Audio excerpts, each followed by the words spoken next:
uh, mostly genius. For B. Lana Guggenheim. How do you want to be addressed today? Lana's just fine. Lana? Okay. Yes. Hi. Hi. All right. So here's the topic. This is part of the Secret Rulers series we're doing. And the reason why I've invited Ms. Guggenheim on is because I've been going on about the racist, anti-Semitic, and just randomly bigoted elements of conspiracy theories for some time. And so, and since we're talking about secret rulers, or rather the one person of you who actually pays attention to this is maybe listening to this about secret rulers, we're going to bring up the big guns after Ms. Guggenheim speaks. It's Ms., not doctor, right? Not yet. Oh, I'm not a doctor. No, not at all. I have a bachelor's degree in, among other things, classical archaeology and political science, and a master's degree in international conflict. I do not have a doctorate. That's my mother, Professor Mira Morgenstern. She's the doctor. Yes, I'm just a master as well. My father is the doctor. I'm just her kid. Just to be clear who the doctor in the family is. It's my mom. And that's why son Jacob, I heard a small child, who is the small child who may be asking questions throughout. Love that. I'm not sure if anybody can or will comment, but as always, I accept all comments, criticisms, and suggestions. Because we have a guest today, please don't talk about your genitalia. Which has happened. Thanks for saying that on the internet. Now, guess what all the trolls are going to do?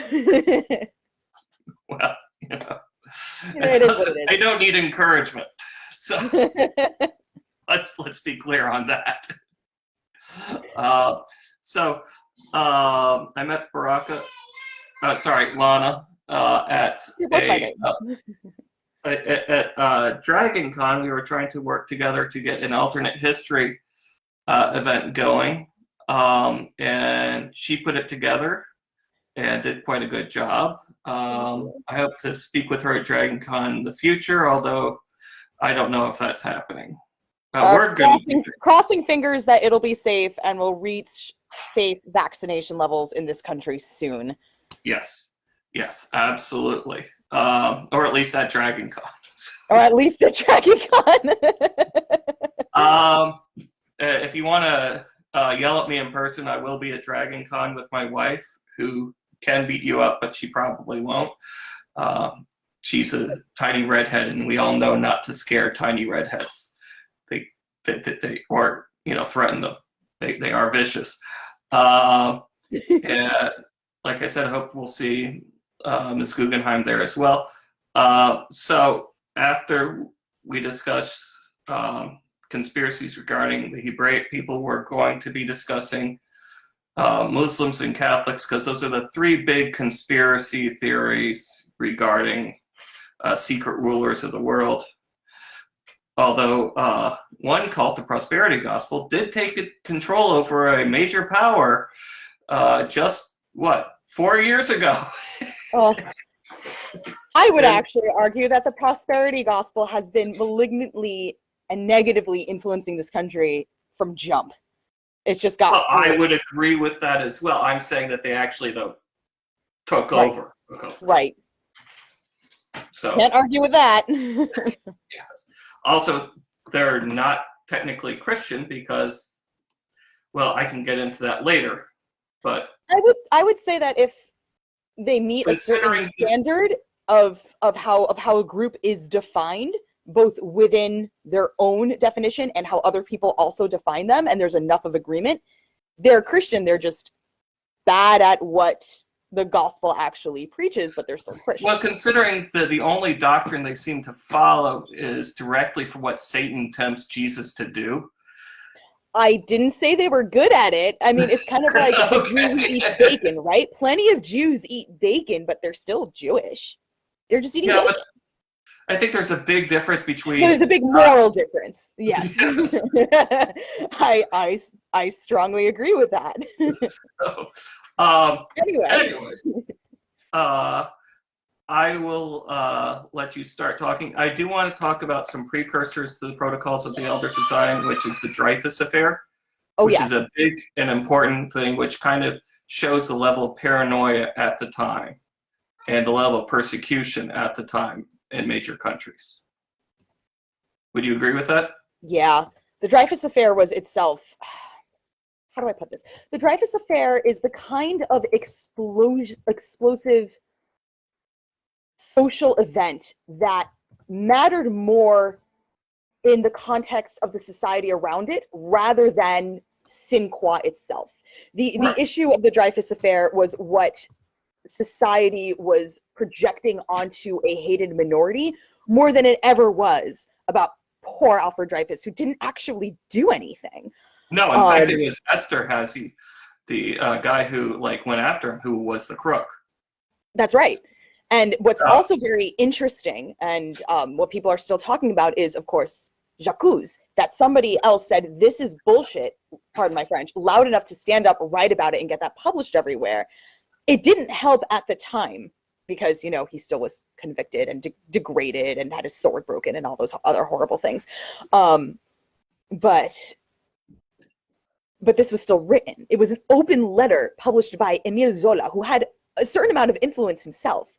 So even as you see horrific and, if not state-sponsored, certainly state slyly supported, winked at anti-Semitism, at the same time that popular figures stood up against it.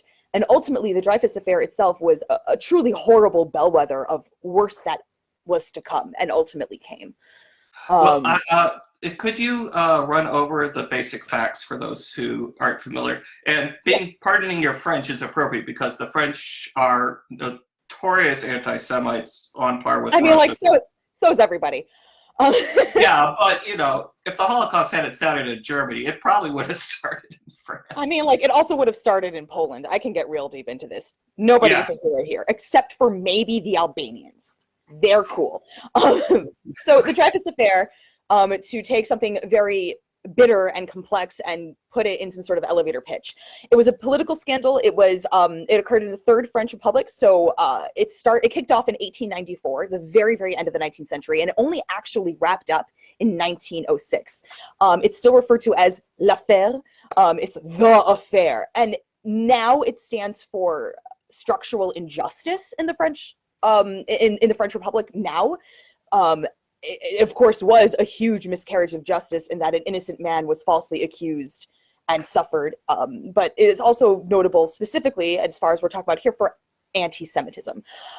And anti-Semitism itself can be a little tricky to define. A lot of Jews, especially in the United States, have white skin, just like me, which means that, we get a lot of the benefits of white privilege. But at the time, in the 19th century and well into the 20th century, in Europe and the United States, white Jews were not considered white. All Jews, regardless of their actual skin color or point of origin, were considered a separate race. And this matters when you're talking about political anti-Semitism that is carried through the justice system.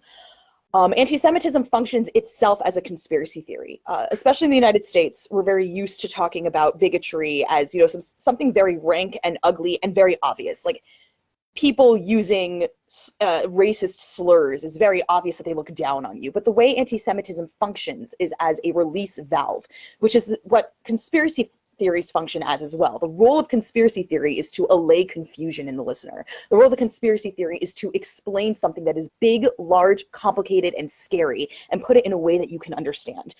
So anti-Semitism doesn't portray the Jew as lesser. Not like that. It portrays the Jew as unfairly superior and abusing that superiority. And that ultimately was the root of the Dreyfus Affair, that this Jew, this foreigner, who's not really a Frenchman, by virtue of his Jewishness, by virtue of his race, not his professed beliefs, rose up in the ranks and betrayed the republic that had given him home by passing information along.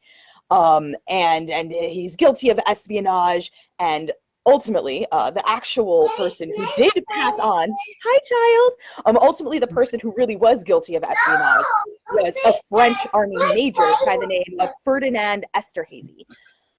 Ultimately, this was suppressed for quite some time. A military court acquitted Esterhazy after a 2-day trial versus the 12-year trial that Dreyfus was subjected to. So that is the quick and dirty summary of what happened here. Man falsely accused, man unfairly convicted, person who did it got away with it.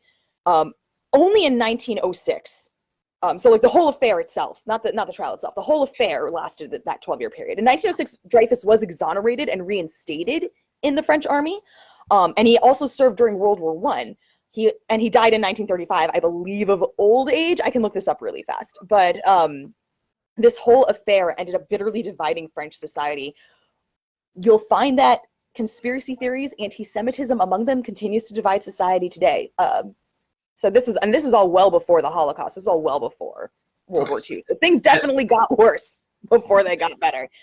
And to be clear, France does not have birthright citizenship and does require cultural assimilation, aggressive cultural assimilation for citizenship, unless they've changed that recently. Laïcité is a very interesting thing, and you find aspects of it in parts of French Canada as well. Laïcité can be very bigoted in its own way, in that it demands a certain kind of cultural conformity that can be that a lot of Americans, as hyper individualists that we are, and the hyper individualism that our culture promotes, can find very suffocating. And there was the whole talk about like the burqa ban and to take off your kippot, like the male skull cap that Orthodox Jews will wear, and but wearing small crosses is okay. Interesting, wearing small crosses is okay. So the way laïcité functions can be profoundly anti-liberty as Americans understand it. And the French idea of cultural cohesion is very, very different than the way Americans understand it. I don't want to sound like, oh, we're better than the French. We're not better at everything than the French. Certainly not at public education, but right. Yeah. Quebec, just to interject, Quebec did just have, I want to say Proposition or Law 21 passed recently, which did the same thing, banning religious symbols if they, it was unanimous, I believe, from all parties, if they are not, appropriately French Canadian. So anyways, we're not here to talk about the Dreyfus affair, but that's a good grounding into the sort of way that people were thinking. And since Russia at the time was heavily influenced by France, where French was spoken in the Russian court, French extent. is still the language of diplomacy. One of the languages that it is useful for you if you ever decide to work in the United Nations is French, precisely because of this diplomatic history. Yes. So, tell us about the protocols. I mean, I know a lot. The Elders of Zion. The Lie That Never Dies is a Russian forgery, first published in 1903, and it basically says the Jews are planning to conquer the world, and here's how. It is blatantly a hoax. It has it itself was plagiarized from earlier sources. It's still being translated and published and disseminated internationally to this day. Henry Ford, yes, the guy who did the cars, funded printing 500,000 copies that were distributed throughout the United States in the 1920s because Henry Ford was a white supremacist and a racist. Naturally, it was very popular in Nazi Germany. It was popular in France. It was popular everywhere. It's popular all over the world today. There are copies being sold all over the United States. There's copies being sold all over the Arab and Muslim world. There are copies being sold all over Europe.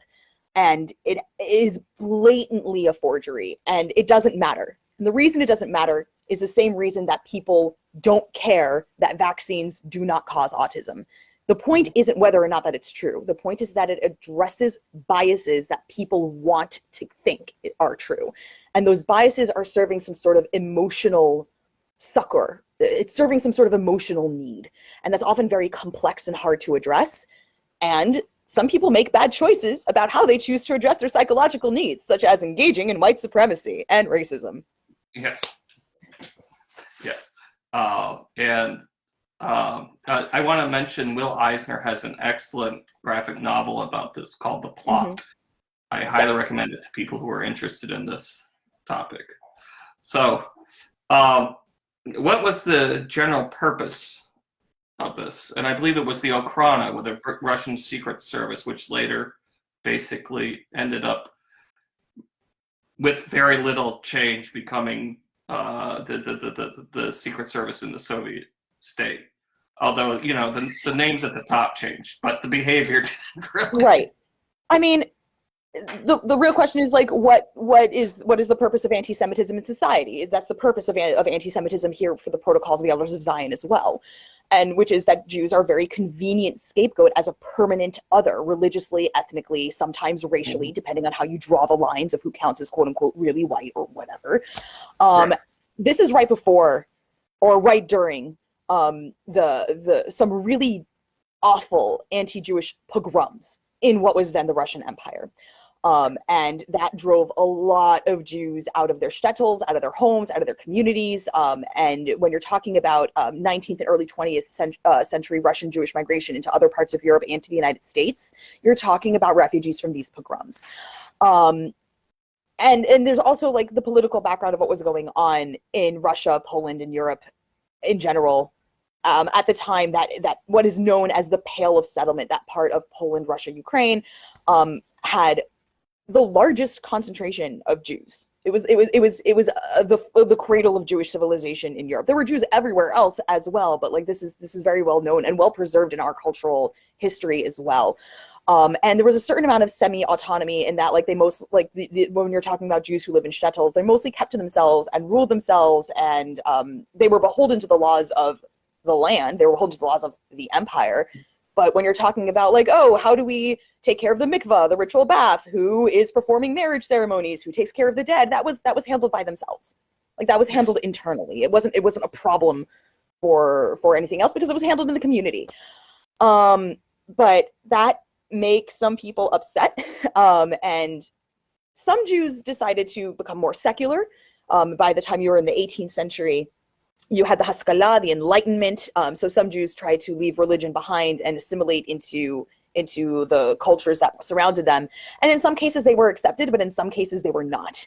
And would face very violent reactions to their attempts to assimilate into things. And then sometimes, ironically enough, they would be forcibly assimilated. There's well-known stories about how, you know, the oldest boys would be kidnapped, conscripted into the Russian army, and only allowed out after 20 years of service, by which point they were completely changed as people. The community didn't recognize them, and they didn't recognize their community. And that was the point. And I would argue that similar to mandatory state schools for Native Americans, the point was a form of cultural genocide. So you're looking at, this didn't come out of nowhere. You're looking at a history of uneasy cultural living situations between the majority culture, who sometimes very arbitrarily imposed rule and cruelty over this minority, and the minority who basically had to just deal with it without a lot of recourse. So this uneasiness is where you're getting the kind of stories, the narratives that these infiltrators who want to quote unquote take over society, that would be very often attached to people who wanted to assimilate. Oh, these people don't really want to assimilate. They just want to figure out how we tick and take over. Versus the Jews who stayed in the shtetl and didn't assimilate. Well, those people are just backwards, culturally undesirable, racial aliens, foreigners. So like there's all sorts of resentment there. And conspiracy theories are much older than the Russian Empire. Specifically, anti-Jewish conspiracies date back to the Roman Empire, if not earlier. If not before. These things keep on coming up, like herpes, which is actually something that Deborah Lipstadt has said, and she's the real expert and scholar on anti-Semitism. Whenever society is facing some sort of rupture or is under stress or duress, whoop, up pops anti-Semitism. And that's how people choose to deal with their unease about change in society. And now, to provide some context, I've been to the Warsaw and Krakow ghettos, and they are small.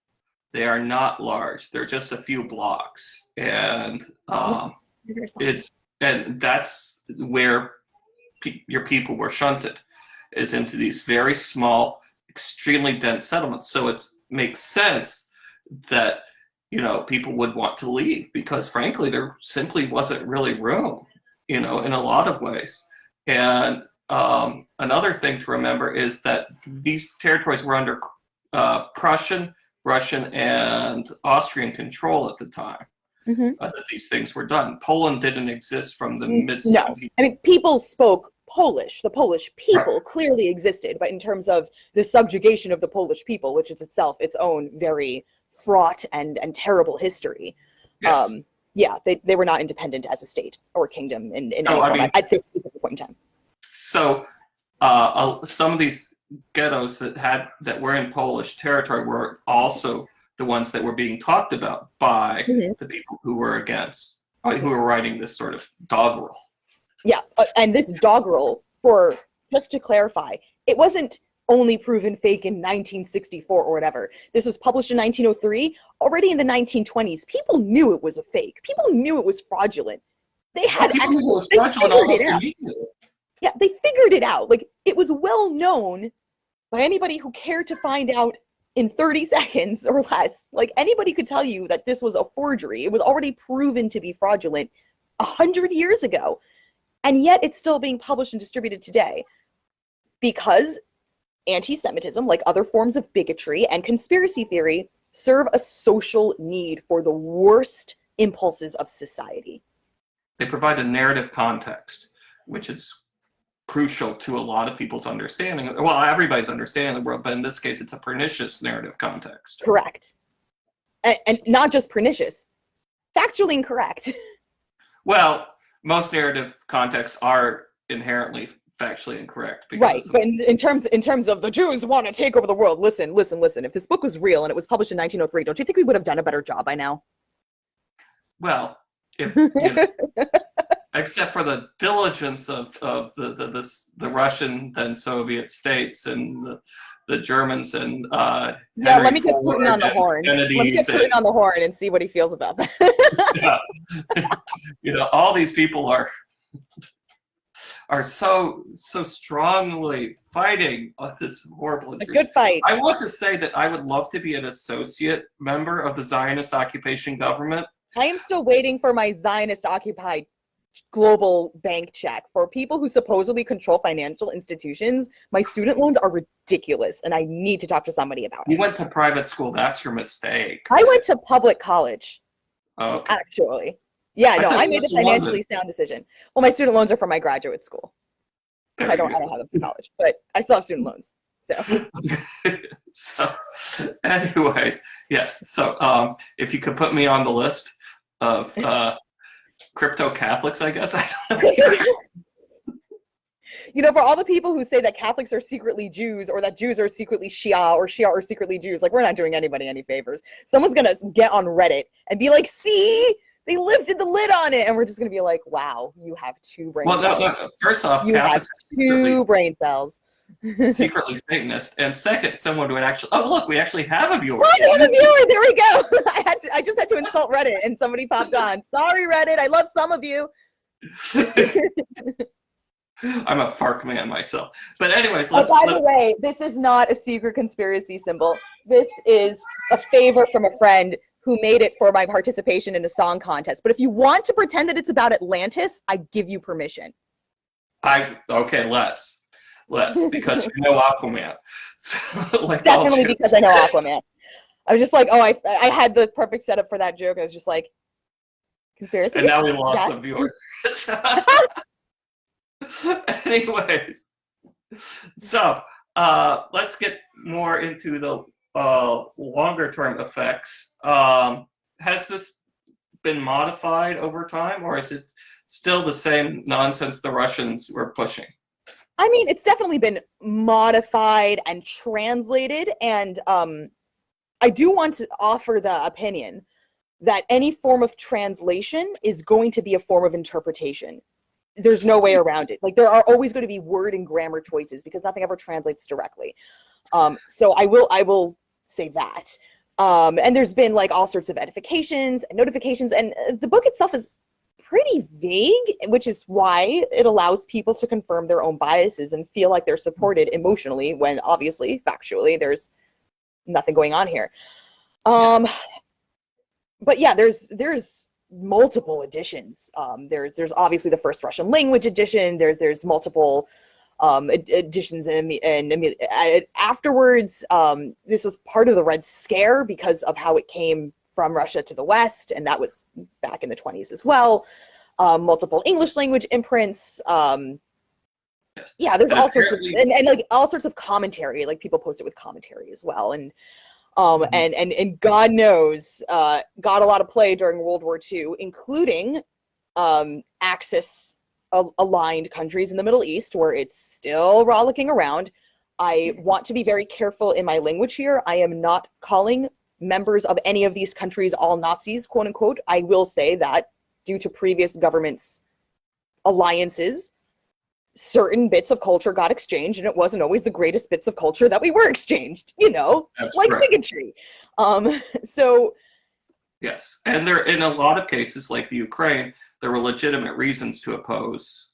The Ukraine and Finland had legitimate reasons to oppose Russia and sure, allied.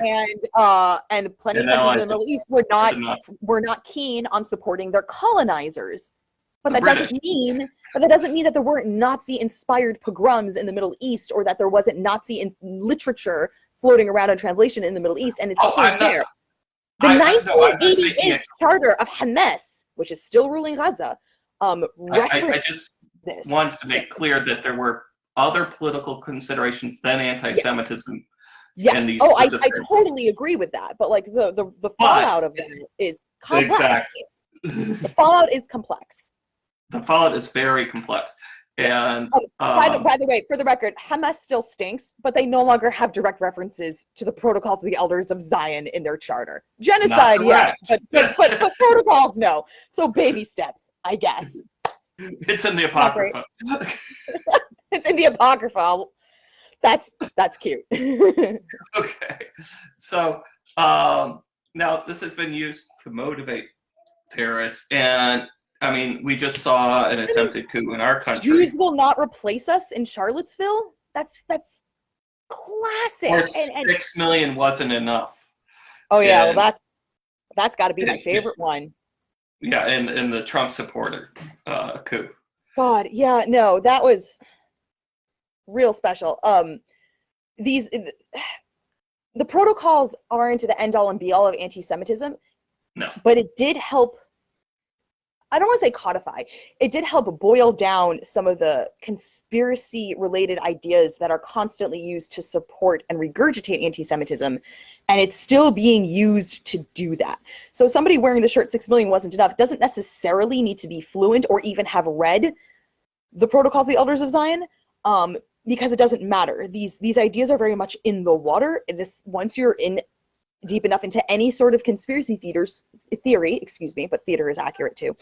Sooner or later, you're gonna hit some anti-Semitism, because that's how conspiracy theories work. They blend in and feed into each other, especially because they're not about facts; they're about narrative.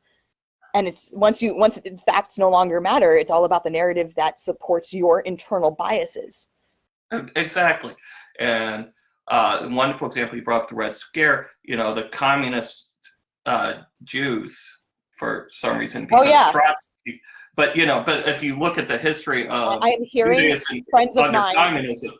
I have some friends of mine from the former Soviet Union who are Jewish, who came to the United States as refugees, and I can hear them laughing really hard right now if you were to ever call them communist.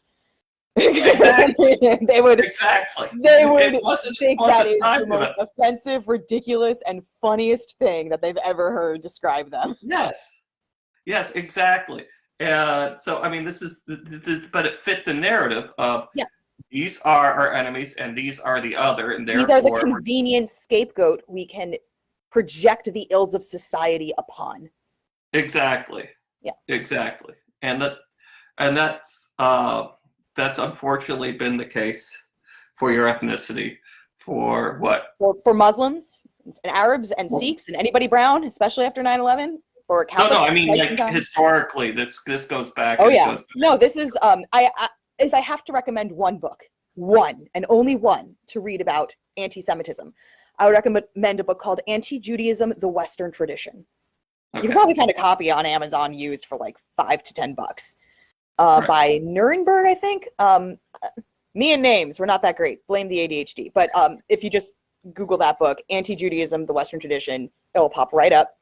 It's a fantastic overview. It won't get you like it won't get you a degree in anti-extremism training, but it will fill in a lot of the gaps about how this particular form of hatred evolves and continues evolving, and the role it continues to serve in society, which is why people keep turning to it in order to relieve social pressure instead of, actually addressing the problems such as unfair wage laws or indentured servitude or slavery or murder or, any of those other things. Or you could solve the problem, or you can terrorize the Jews. Yeah. It's the problem with conspiracy theories throughout history has always been there is a simple solution that's narratively convenient, or there is to your problem, or there's a lot of inward looking that or looking at society in general, and that's much more difficult. And the solutions necessary aren't quick solutions. They take decades, and they take a lot of work. And they also take a lot of work to understand. A lot of reasons why we see conspiracy theory on the rise today is because our world is in flux and our world is increasingly complex. And those are very, very scary for lots of people. A lot of people don't understand how a lot of these things work. And I don't mean to be like, oh, a lot of people are dumb. Like, no, if you ask me how the pharmaceutical industry works, I'll be like, I don't know. Ask somebody who works in the pharmaceutical industry. But not understanding how these things work, but you understand that they have an impact on your life, and that impact is pernicious. Yes. Is going to set you up not only to look for somebody to blame, but also that feeling of loss of power and lack of agency in your life is very, very difficult for adults to internalize, because they were supposed to have been able to control their own destiny by now, and they can't, and there's nothing they can do about it, and that is just a setup for all sorts of really ugly feelings. And in many ways, it isn't their fault, because society is clearly not meeting the needs of the people it is supposed to serve. And the ways to address that are similarly going to be as difficult as understanding why you have all these problems when why is your life so freaking hard is not easy to answer or easy to address. And then somebody comes along with an answer that supports your in-group, that makes you feel heard, that makes you feel seen, that comes with a pre-built community that wants to support you. It's a siren song. And then it really is. It really is. It's a form of cultism in a lot of ways, because But that's how cults work. They fill an emotional void, and I'm not recommending. I mean, they fill an emotional void, and we should still punch Nazis. I'm saying that we can understand. I'm saying all of this so that we can understand why this keeps happening, not to excuse why this keeps happening. There is no excuse for throwing a brick into the Chabad in Brooklyn. It's not okay. I don't care how hard your life is. You don't get to do that. Stop it. I mean, you harass my friend and her baby in the park because she looks Jewish. Like, you don't. These things are not solutions. You're just being a bigot. But it is useful to understand how people get there. Almost all these people who are doing this are from the Abrahamic tradition, even if they're not members of those religions. And Hillel, who was one of the core thinkers, gave us two very simple rules to follow. Yes? Yep. I mean, would you like to mention this sort of behavior, no matter whether or not it's true, okay, which we know it isn't, but let's pretend that we don't know any better. We've been raised this way. Right. Regardless of whether it's true, there's still an imperative to follow those two rules. Would you like to state them? I'm thinking of the golden rule, which is don't do unto others what you don't want done to you. Exactly. Or maybe don't scream at a woman and her baby in the park, or throw a brick. Unless you want it done to you. Maybe that's your fetish. Okay, but the whole thing about BDSM and fetishes is consent, and active ongoing consent. And if other people don't consent to that, including the person you're roping into that, that's just assault. Exactly. Exactly. So we've been trying to help my son understand these things. So he's very smart. Yes, he is 3.5. So we just ask him what Jesus says, and we say, don't hurt people, share with people, and be nice to people. Oh. That's also what Hillel was saying. Yes. Jesus was quoting Hillel. Yes, but your kid's very cute. So it's just Well, very cute. well, you should be. So, anyways, I had a good time talking to you about this, even though it's a horrible topic. For a horrible topic, I enjoy myself very much. You're an old friend. You're a dear friend. You're cool. Oh, thank you. I'm officially millennial cool. I may not be Gen Z cool yet.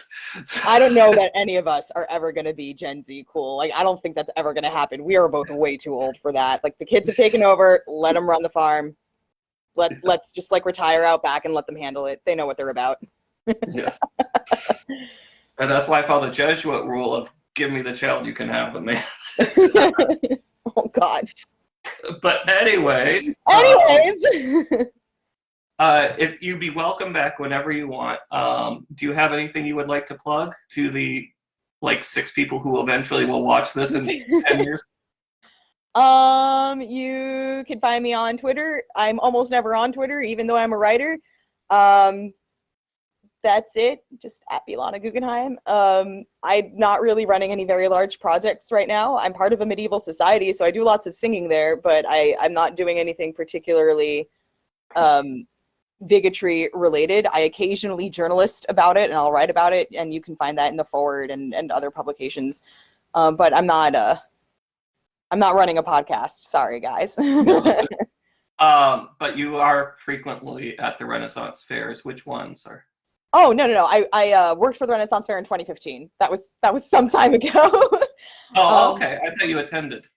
Every once in a while, I might be a guest performer as a singer in a couple of them this summer, depending. But I would be part of a different act, so like of a band basically, and that's not really up to me. I'm not the person who books or gets booked. So like you might see me at Sparta, maybe. Okay. But not talking about anti-Semitism unless you say something very, very stupid. Well, we don't have to just talk about anti-Semitism. But anyways, thank you for talking with us. Thank you for having me. It was a lot of fun. It was really good to see your face, albeit through a screen. Next time together. Next time in Atlanta. Next year in Atlanta. Yes. Atlanta, Georgia. Yes.